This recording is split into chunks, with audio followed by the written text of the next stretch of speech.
On the news, Ogun State government discharges 10 COVID-19 patients, reunite with families. Governor Abiodun increases hazard allowance of health workers by 300%. Russia marks World War II Victory Day with subdued celebrations. The time to clean a city of any dirt begins with individual action for collective clean communities.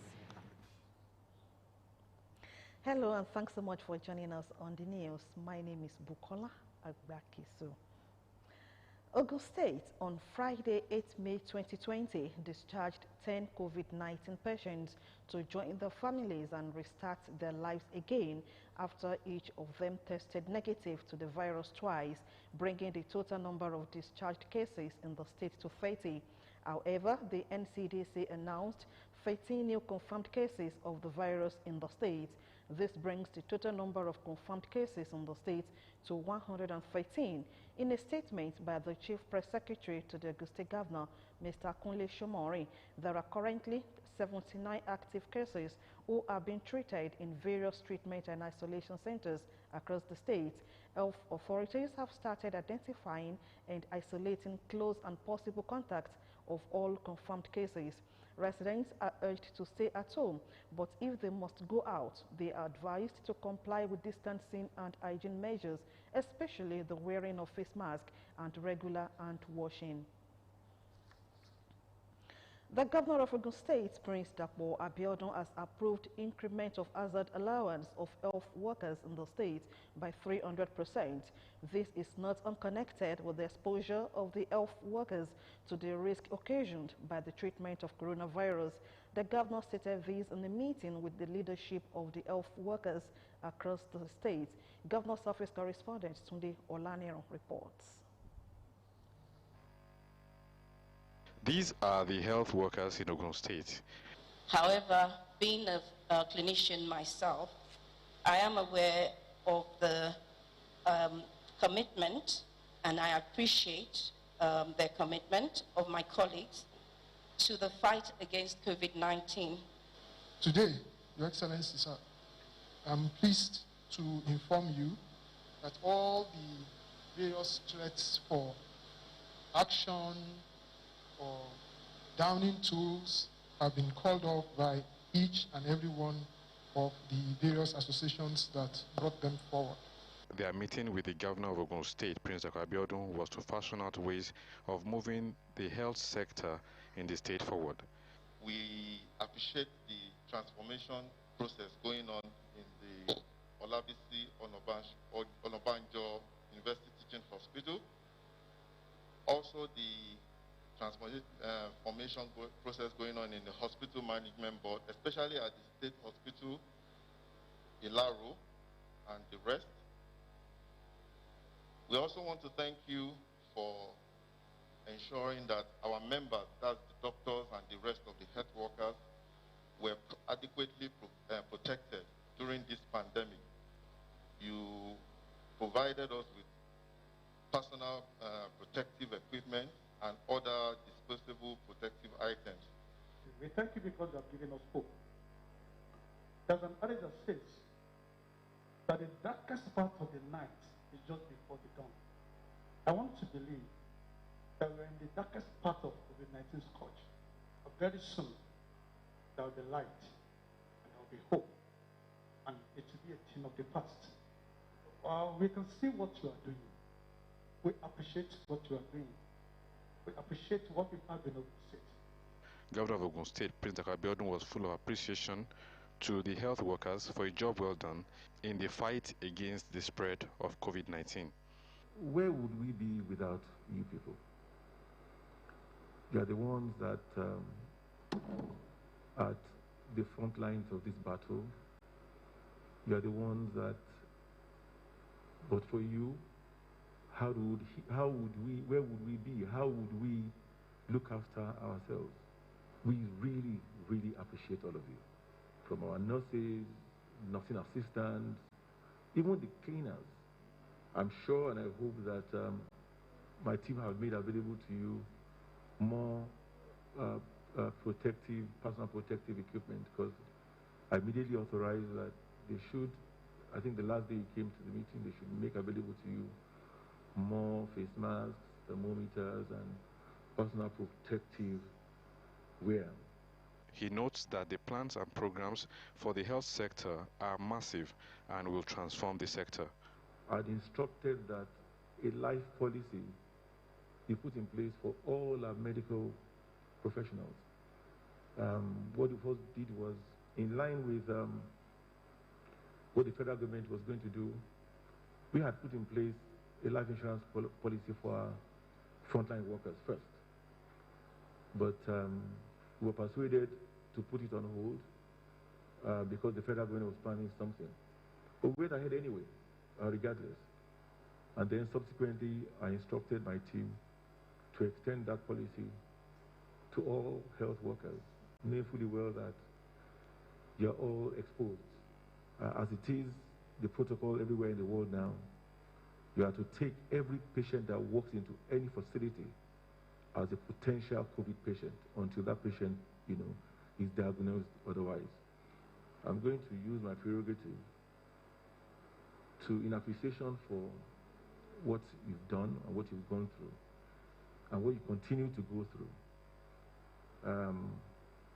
Instruct my team to increase this hazard allowance from 200% to 300%. Tunde Oladero, OGTV News. Meanwhile, the current administration in Ogun State has added another treatment and isolation centers with 65 beds in Abeokuta, which is separate from and in addition to the 70-bed treatment center at the newly renovated infectious disease hospital in Iberekodo in Abeokuta. The state governor, Prince Dapo Abiodun, revealed this at the press conference to provide an update on the COVID-19 pandemic in the state. According to the governor, this new development puts the capacity of the isolation and treatment centers to about 320 beds.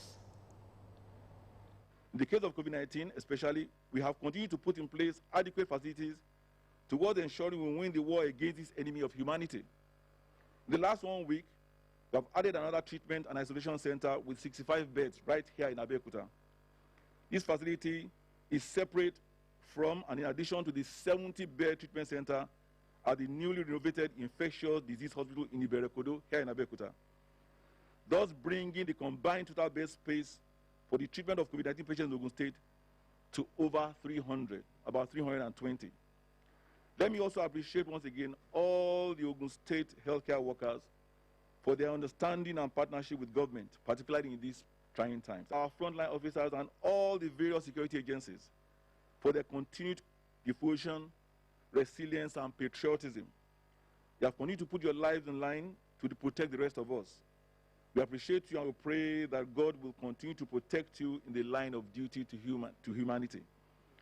On behalf of the government and people of Ogun State, I appreciate the former Speaker, Right Honorable Titi Oseni Gomez, for making available her event center in Abeokuta, which is now the new isolation center right here in Abeokuta.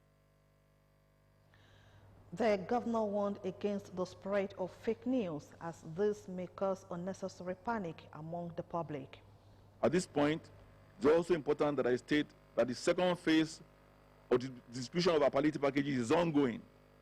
Reports indicate a remarkable improvement in the distribution mechanism as well as cooperation of our people in ensuring that the items reach the targeted beneficiaries in a seamless manner. We shall continue to make life more abundant for our people at all times. Let me state that distribution of palliatives will continue. It will continue like every 10 days, so it's ongoing. Let me also state that it is important that we all restrain from spreading fake and malicious information directed at deliberately misinforming the people and undermining the efforts of our health workers. These unpatriotic acts will only heighten the already tense environment and cause unnecessary panic amongst the populace. That was the governor of Ogun State, Prince Dapo Abiodun, while giving an update on COVID-19 pandemic in the state. The Nigeria Center for Disease Control, NCDC, has reported that the nation recorded 386 new cases of coronavirus disease on Friday, as the total cases confirmed rose to 3,912. Posting the recent report on its Twitter page, NCDC highlighted the breakdown of the confirmed cases per state: 176 in Lagos, 65 in Kano, 31 in Katsina, 20 in FCT, 17 in Borno, 15 in Bauchi, 14 in Nasarawa, 13 in Ogun, 10 in Plateau, 4 in Oyo, 4 in Sokoto, 4 in Rivers, 3 in Kaduna, 2 in Edo, 2 in also in Ebonyi, 2 in Ondo, 1 in Enugu, 1 in Imo, 1 in Gobe, and 1 in Osun. The center's report also indicated 679 people infected with the virus have recovered and so far discharged, while 117 have sadly lost their lives to the disease. NCDC, while advising Nigerians on the preventive measures for the coronavirus disease, reiterated the importance of physical distancing, frequent hand washing, and the wearing of face masks in public. Meanwhile, Lagos State, which was reported by NCDC to have 176 new cases, has expressed concern over the increasing number of runaway patients who tested positive for COVID-19 in the state, describing it as disturbing. Commissioner for Health, Professor Akin Abayomi, made the remark on Friday during a press briefing on the update of COVID-19 situation in the state held at Alausa, Ikeja. The total confirmed cases in Lagos State as of Friday was 1,667. Another case of coronavirus infection has been recorded in Osun State. Commissioner for Health, Dr. Rafiu Isamoto, revealed this in a statement on Saturday. This brings the number of active cases in the state to 3. The statement noted that the new case sneaked in from Kano State to Iwo area of the state before its neighbors alerted the Osun COVID-19 team. The COVID-19 confirmation test for one suspected case came back positive on Friday out of the 14 samples sent for testing at the NCDC accredited testing center, the African Center for Excellence for Genomics of Infectious Diseases, EDE, during the week, the commissioner said.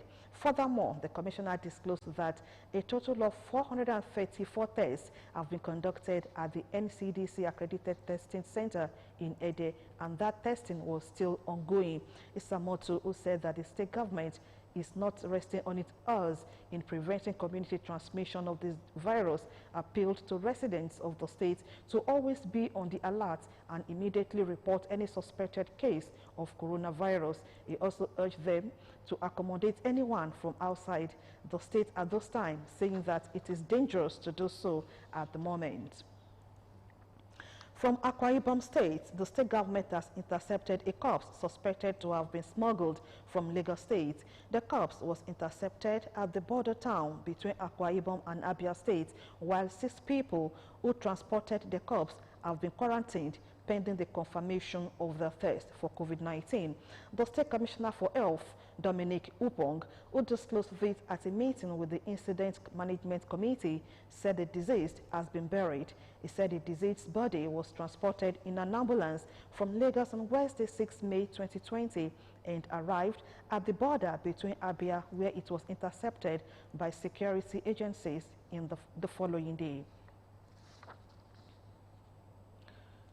Now to agriculture. It has again been reiterated that the essence of training farmers in all fields of production under the Anchor Borrowers Program and local farmers in Ogun State is to meet the target average yield of at least 6 tons per hectare.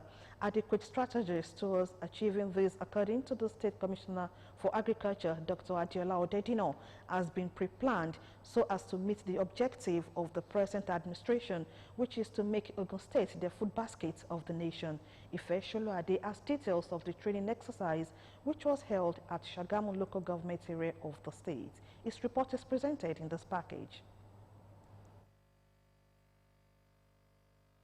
Nigeria, being the largest producer and exporter of cassava and cassava produce, needs to concentrate more on exploiting the agricultural trend so as to remain atop the food chain. It is to this effect that the Ogun State Ministry of Agriculture team moved to Shagam's Train-the-Trainer Center, where extension farmers were trained on knowing the benefits of the program, among others. This is in furtherance to strict adherence to social distancing order enforced by government to curb the spread of coronavirus in the country. They are the ones who actually go out to verify the credibility of that information. They go out to site the farm. They go out to make sure that the plowing herbicide application, they make sure that the stems are planted. They make sure that the farmers have the proper distance for their stem cuttings as well. They make sure that there's also harvesting is on time and in the right way.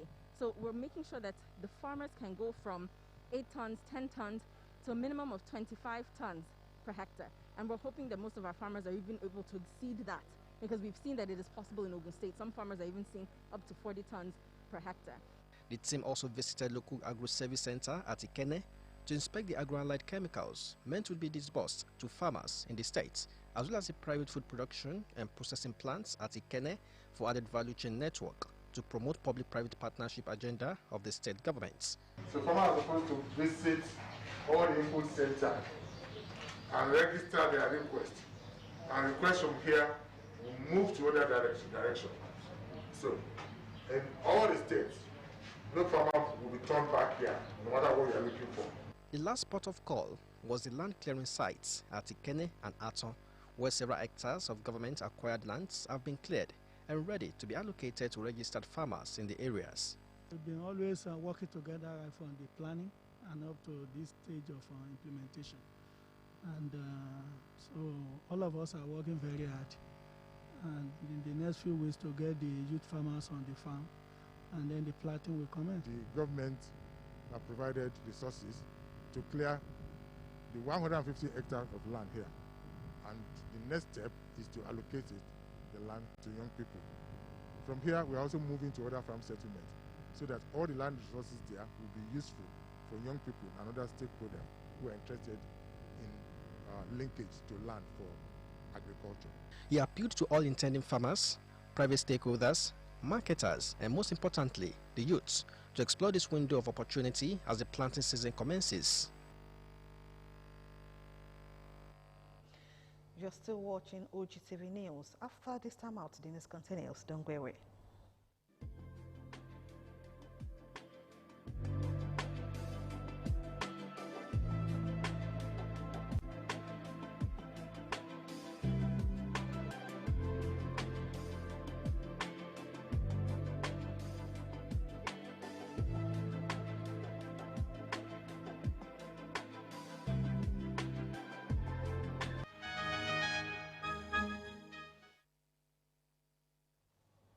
You are welcome back. The news continues.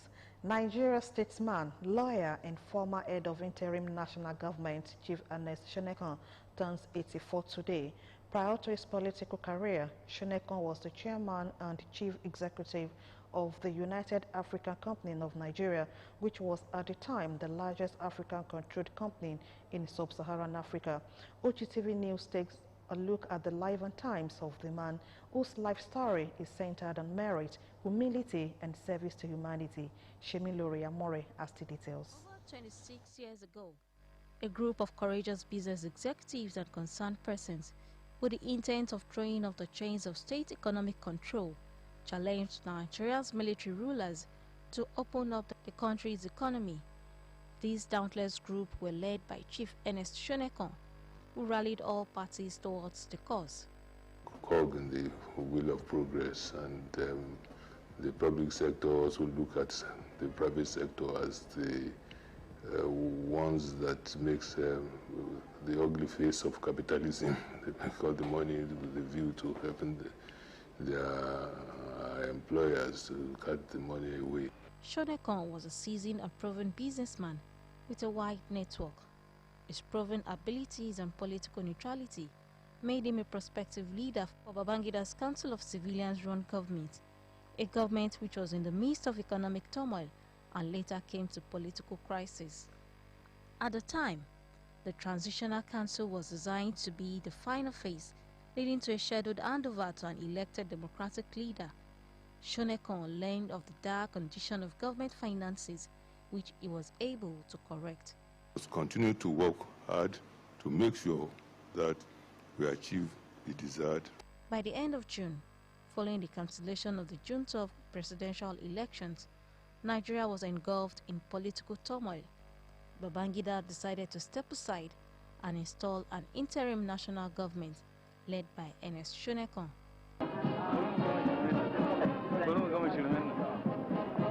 He loosely controlled the military.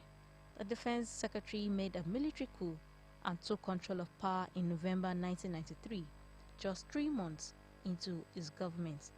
Shemilori Amore, OGTV News. Fighting illegal migrants from Niger and Kebbi states, as well as 15 COVID-19 lockdown violators, have been apprehended at Odeda local government area of Ogun State for flouting the stay-at-home order.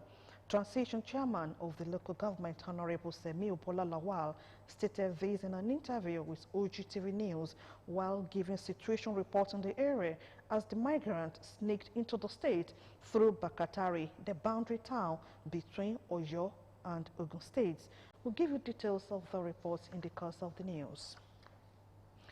Contributions made by the late nationalist and an astute leader, Chief Obafemi Awolowo, to the development of Nigeria from the era of the colonial masters up till his death has been described as very outstanding. This was the view of those who spoke with OGTV News in remembrance of the sage who answered the call of God on the 9th of May 1987. Peter Falomo has more in this package. Jeremiah Obafemi Awolowo was born on the 6th of March 1909 in Ikenne, Ogun State of Nigeria. Obafemi, who was born into the family of a farmer and a sawyer, Pa Awolowo, died when his son, Obafemi, was just 10 years old. Obafemi Awolowo, who had the opportunity to attend primary school, later proceeded to the Baptist Boys High School, Shaje Abeokuta, and Wesley College, Ibadan. In 1927, Awolowo enrolled at the University of London as an external student and graduated with the degree of Bachelor of Commerce. In his quest to further his academic pursuits, Obafemi Awolowo studied law at the University of London and was called to the bar by the Honorable Society of the Inner Temple in 1946. On his return to Nigeria, the young and dynamic Jeremiah Obafemi Awolowo founded the Nigerian Tribune in 1949, which he used to spread national consciousness to the entire nation with many publications, top of which was Nigerian Worker. Chief Awolowo, an advocate of federalism, been supporting the minorities. So he used journalism particularly for all he fought for in Nigeria, and that culminated in the establishment of a Tribune, which up to today, established in 1949, but up to today, Tribune is very strong. He later became the first leader of government business and Minister of Local Government and Finance, as well as first Premier of the Western Region, under Nigeria's parliamentary system from 1952 to 1959, and the formation of Balewa government from 1959 to 1963. In his path to Nigeria's freedom, late Awolowo advocated federalism as the only basis for equitable national integration, and as the head of Action Group, he led demands for a federal constitution, which was introduced in 1954, following primarily the model proposed by the Western region, led by him. He led a party that had a focus, that had a program. That was not just a structured party, an ideologically driven party that had a welfare of the welfare of the masses as its agenda. So they had a program of promoting the welfare of the masses in all aspects. So that each time he ran for elections, he told the masses what he was going to do for them. Awolowo died peacefully at his Ikenne home and was laid to rest at Efunyela Hall on the 9th of May 1987 at the age of 78. Part of the honors given to late Chief Jeremiah Obafemi Awolowo during his lifetime and after his demise was the Odole Oodua of Ile-Ife in Osun State. His picture now featured in the 100 Naira banknotes since 1999 till date. Peter Falomo, OGTV News. Thank you, Peter, for that report. It has come to the notice of Ogun State Police Command that some religious leaders in the state are preparing to open the various religious centers for people to converge in total disobedience to both the state and federal government directives. The command hereby appealed to such religious leaders in both Islamic and Christian faith who may be having such intention to have a change of mind, because the security agencies in the state reveal such with all seriousness. According to a statement from DSP Abimbola Oyeyemi, Police Public Relations Officer, the command will not tolerate any act capable of undermining the determination of the state and federal government to fight the COVID-19 pandemic to a standstill. The Commissioner of Police therefore wishes to use the medium to remind all religious leaders that the ban on all forms of gathering, be it social or religious, is still in force. He also admonished all and sundry to cooperate with the government in its efforts to make the state coronavirus free. Now for news. Ghana has the highest number of confirmed cases of coronavirus in West Africa, report says. According to data obtained from the World Health Organization, no fewer than 4,012 people have tested positive for COVID-19 in Ghana. The country witnessed increased cases of the virus after lifting a 3-week lockdown in its 2 major cities on April 20. President Nana Akufo-Addo of Ghana cited improved coronavirus testing and the severe impact of the restrictions on the poor and vulnerable for lifting the lockdown in the country. Ghana overtook Nigeria as the country with the highest COVID-19 cases after its total cases jumped by nearly 30% in a single day. And from Russia, it has marked 75 years since victory over Nazi Germany in World War II, despite cancelling its traditional military parade because of coronavirus outbreak. In a subdued celebration, President Vladimir Putin laid roses at the Eternal Flame War Memorial. Unable to attend public processions, people uploaded pictures of family members and told war stories online. On Saturday, Russia recorded another rise of 10,000 cases of coronavirus. The huge commemorations are important features of the calendars of former Soviet countries, which together lost around 26 million people in World War II. We now have a weather forecast for Sunday.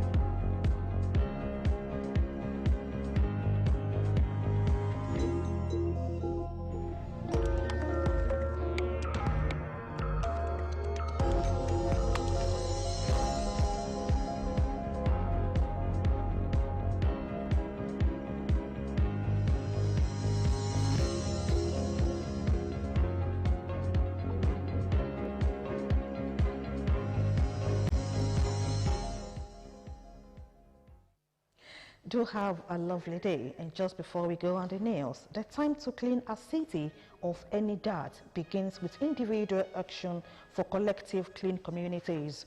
And you can now watch us live on these platforms: Apple, Roku, Windows, BlackBerry, Facebook and Android devices. You can also watch live on OGTV website, www.ogtv.com.